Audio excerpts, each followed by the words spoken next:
আসসালামু আলাইকুম গাইস। আজকে আমি আপনাদেরকে দেখাবো ল্যাম্ব কারি তৈরি করে। তো চলুন শুরু করা যাক।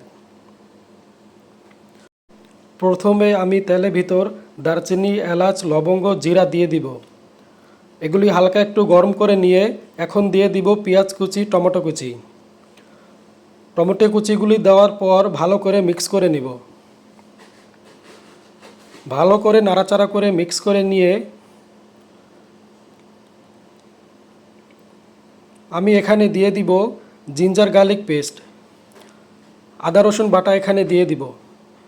এখানে দেওয়ার পর এগুলি ভালো করে মিক্স করে আমি কষিয়ে নিব। কষানো হয়ে গেলে আমি এখানে দিব মরিচের গুঁড়া, হলুদের গুঁড়া, জিরা পাউডার, ধনিয়া পাউডার, গরম মশলা।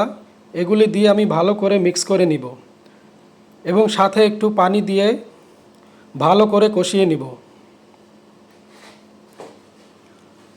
কষানো হয়ে গেলে আগে থেকেই আমি কিছু ল্যাম্ব বয়েল করে রেখেছি, কিছু ল্যাম্ব সিদ্ধ করে রেখেছি, সেগুলো এখানে দিয়ে দেব। এখানে দিয়ে দেওয়ার পর 10 মিনিটের মতন আমি প্রায় রান্না করব। 10 মিনিট পর আমার এই ল্যাম্ব কারি তৈরি হয়ে যাবে।